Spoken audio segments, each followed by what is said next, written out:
Welcome back to r/LegalAdvice, where we read surprisingly interesting stories that usually don't end in a cliffhanger. If you are new to my channel, please feel free to subscribe to join our awesome community, and without any further ado, let's dive right in. And the first one is titled, "College Roommate Has a Camera in Our Bedroom." I live in an apartment on my college campus and was placed in this apartment with this roommate randomly. He recently put up a camera to monitor his stuff. It records 24/7 and I am uncomfortable with it for many reasons, as I'm sure you can understand.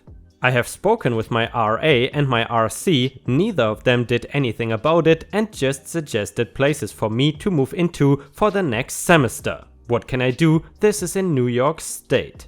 A user in the comments suggested, you need to go higher than the RA/RC. You cannot have a private video camera in your bedroom, even if it is to record his stuff. That's more than just a violation of privacy. And guys, I'm curious, what would you do to your roommate in case he decided to put up a 24/7 video camera? Let us know in the comments. And the next one is an update to the roommate story. I had a met with the Title IX coordinator Tuesday morning and filed a complaint. She was sympathetic and a little surprised housing had not done anything yet. I gave her my statement and she said she will follow protocol from there and get back to me as soon as she could. This morning I met with the assistant director for housing and the housing coordinator. I came prepared with printouts of the laws that my roommate could potentially be violating. I had 3 printouts, one for both of them and one for myself. The meeting started out well. I explained the situation with my roommate, how I had tried to resolve it amongst us first by asking him to take it down.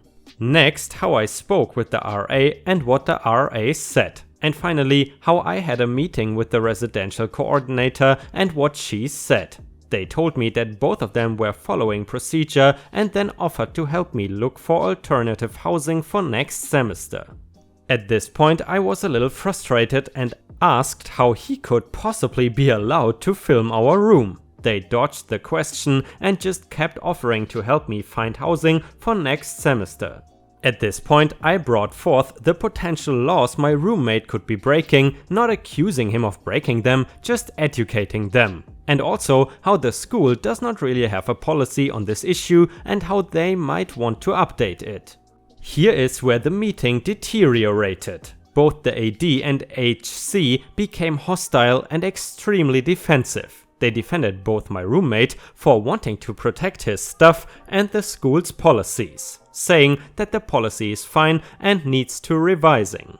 After this, I informed that I had already met and filed a complaint with the Title IX aka 9 coordinator. The AD told me that I had no reason to file a complaint and would be in touch with the Title IX coordinator. I could feel myself starting to lose my anger and decided I needed to end the meeting and would just go above both of them and talk with the director. So I thanked them for their time and asked them to keep me posted on anything that might arise. When I was packing up my things to leave, the coordinator made the remark that I had probably fabricated these laws and was just looking to get a room without a roommate. After the meeting, I went directly to the director's office. Unfortunately, he was out all day until tomorrow, so I set up a meeting right away in the morning with him. How do I know he won't do the same as everyone below him? Are there any other actions that I should be taking? And guys, is it just me or is this university sort of weird?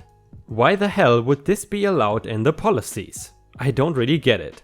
Furthermore, if you have watched until here, please don't forget to post some star emojis in the comments and also like the video if you would like to support me. Thank you so much in advance.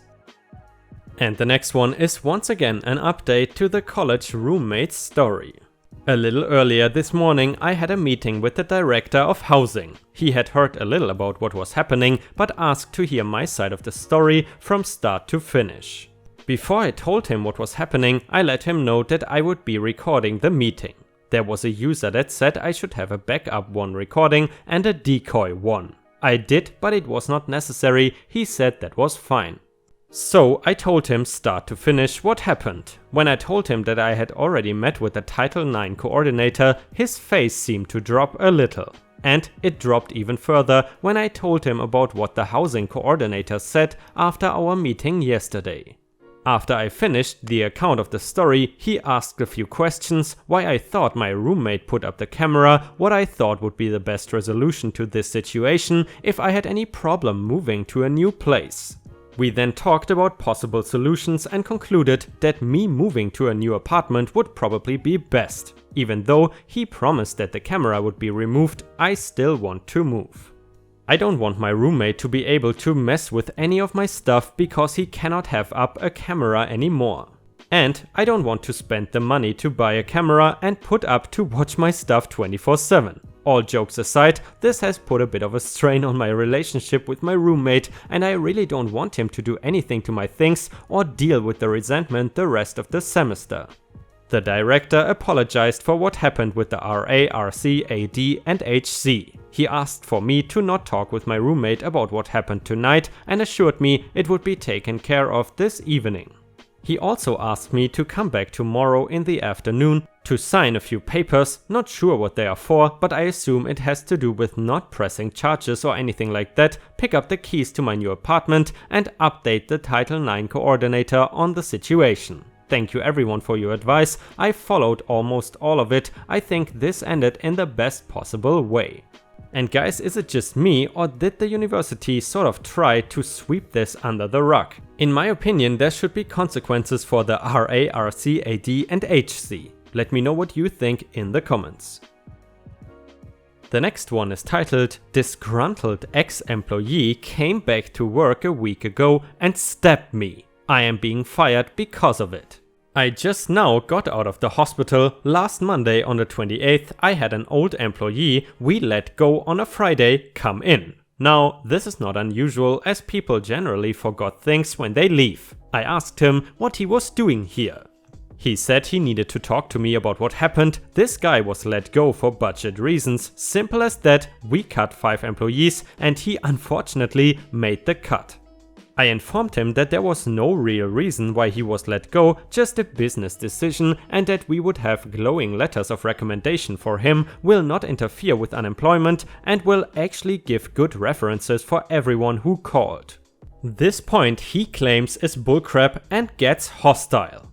I tried to calm him down, as does many other workers nearby. His friend tried to say he would take him to lunch and pay. Basically everyone knew he needed to leave at this point. He seemed to calm down, but then pulled out a pocket knife and stabbed me in the stomach. I did not even realize I had been stabbed yet, as I saw the knife and reacted. I grabbed his arm and held it firmly.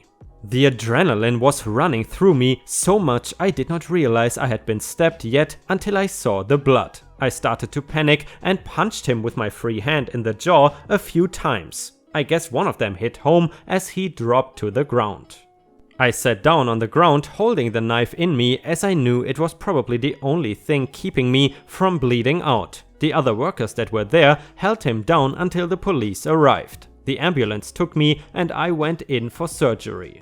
Today I received a phone call that I do not have to return to work. I told my boss that I would be ready for light duty on Monday. He said that my health was not what he meant. One of the HR guys saw me punch the fired worker a few times and said that my face was like a vicious animal. Exact words. I told my boss that this was to be expected when fight or flight kicks in. He agreed with me and said that he wished he did not have to do this, but that everyone who got physical with the former employee will probably be let go pending a review by legal. This will make me lose my insurance. I am worried about continuing medical issues. The stab wound is still infected, but I've been given both pills and a cream for this. I am mainly worried about losing the job. Is there any kind of suit I can bring up if I am fired for this? I know you can sue someone for anything you want. I'm asking about suits that would have a reasonable chance of winning given a good lawyer. Also, is it legal for my job to fire me and the guys who helped over this? The guy was only out for maybe half a minute, so he was still a danger. It took the police 12 minutes to show up. Hello? The ambulance was forced to wait outside for 5 minutes until the police showed up to secure the situation. This guy had plenty of time to harm other people. How can a job just up and fire everyone like this? I'm guessing yes, because taxes, but is this even legal? Guys, I'm curious what you think. Is this even legal? I hope it is not, because this story is absolutely nuts. Either way, a person in the comments said, "This is effing amazing, you got canned because you looked violent whilst defending yourself from a guy who was trying to murder you. Employment lawyer, for the love of God, don't go to some small shop neither. Go to a firm that specializes in employment. They will know how to properly monetize this. What a terrible thing to happen, I hope you heal up quick."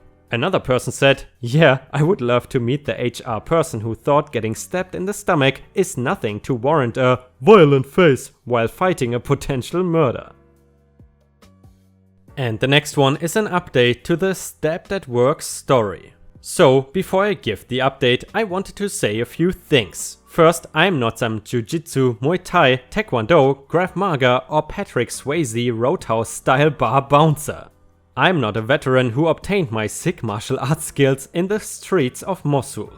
What happened was simply adrenaline and a decent amount of martial arts training I received when I was a kid kicking in. Although I do occasionally work out at the gym at my work, so I am stronger than your average network admin.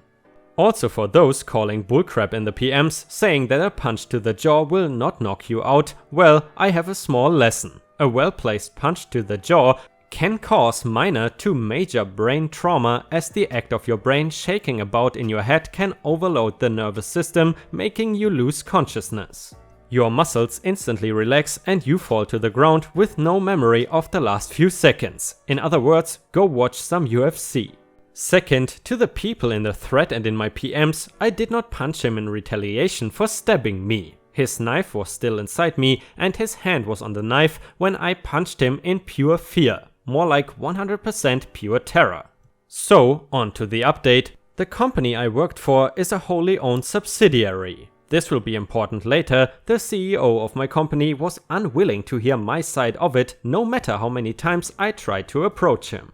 The best response I got was when his secretary gave me the line of "trusting the decisions of HR." Several emails and 2 phone calls got the same response from him and his assistant each and every time. Because of the fact that no one at the office is willing to even hear my side, I decided to go to a lawyer that was recommended through a friend. Friend contacted a lawyer he used in the past who referred me to someone he trusts. Upon hearing my story, the lawyer was very eager to take my case on contingency. As an added bonus, he decided to represent the other 3 guys who helped out that day as well. The lawyer decided to name the parent company in the suit alongside our former employer.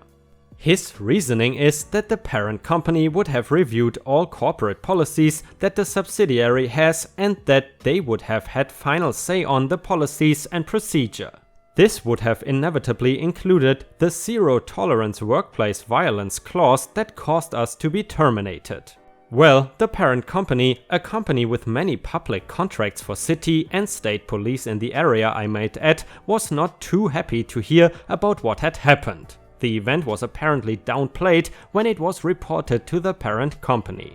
They told the parent company something along the lines of, "A scuffle broke out in the office. As a result, one of the employees was seriously injured. All employees involved will be terminated and law enforcement are handling the criminal aspect."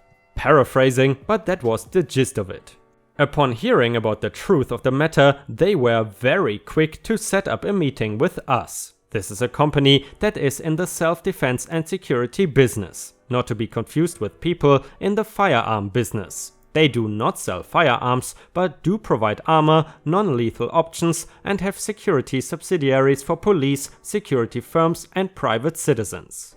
Given the nature of their business, they know full well the damage that negative press could do if word got out that one of their subsidiaries fired a guy who fought for his life. This was the PR nightmare that gave us the edge in the negotiations. The subsidiary I worked for is not in the self-defense business. They are a security monitoring firm that only handles corporate contracts, so they were not worried about that kind of press like the parent company was. Upon hearing the full details of what went down that day, the parent company went into panic mode. The 3 guys who held down my attacker won't be getting their old jobs back, but they were offered jobs doing the same thing at parent company's facility 12 miles away. They will also be compensated for lost wages at time and half their normal pay rate for the time they were out of work. Parent company pretty much directed our old company to comply with this offer, and our old company cut them a check. Since parent company has better benefits and better pay, this was a slam dunk victory for those 3. Cherry on top for them is this means a closer drive for all of them. This offer was contingent on the 3 guys not going after either company for monetary compensation outside of what was offered, and the signing of a non-disclosure agreement. With the NDA and a signed contract guaranteeing employment for at least a year, barring obvious reasons to fire people, it would have been stupid of them not to take it. For me, it was a little more complicated. They are willing to offer me the same thing, but there are complications from infections that occurred from the stabbing as I developed MRSA in the wound. Fortunately, it remains localized in my wound and has not spread to my bloodstream. However, if it progresses any worse than it currently is, my doctor thinks it may be prudent to cut out the infection. It is being watched very carefully, and I spent probably 2 days out of the week in the hospital having the wound drained. In the meantime, I've been offered the job plus the ability to be paid while I work from home. This would allow me to get on their excellent coverage plan. They only have a $1,000 deductible for single person. My lawyer basically told me that this was the best possible deal I could get without going to trial. He explained what the parent company can take the hit on the publicity and survive, but that since all they have to do is offer me a job and get the old company to pay me for the time I was out of work, why not? Minor expenses to them, and they do not have to worry about bad publicity. I took the deal they offered and signed a non-disclosure agreement. And once again, the too long didn't read for the ones that did not really understand the story. So too long didn't read of that one is that each of us were offered compensation for lost wages and offered better paying jobs at the parent company. As far as I know, our former job is paying the lawyer fees. We did not pay a dime for his services.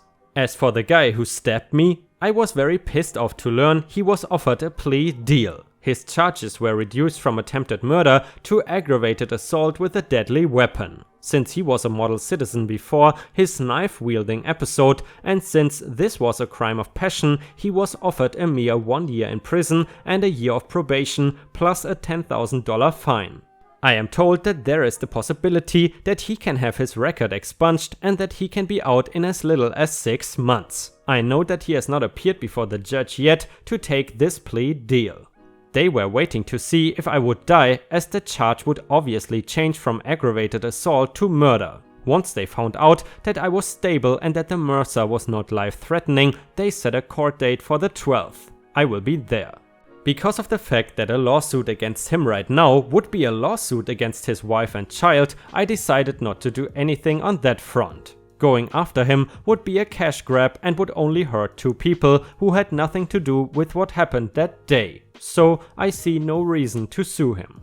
Also, before it is asked, yes, I am taking extreme measures to deal with my MRSA. I have paid a company to come in and clean my house 4 times so far, I am taking my medications on time every time, and I am following doctor's instructions for cleaning and replacing bandages. It is getting better, but my doctor thinks I will be dealing with this all the way until after Valentine's Day.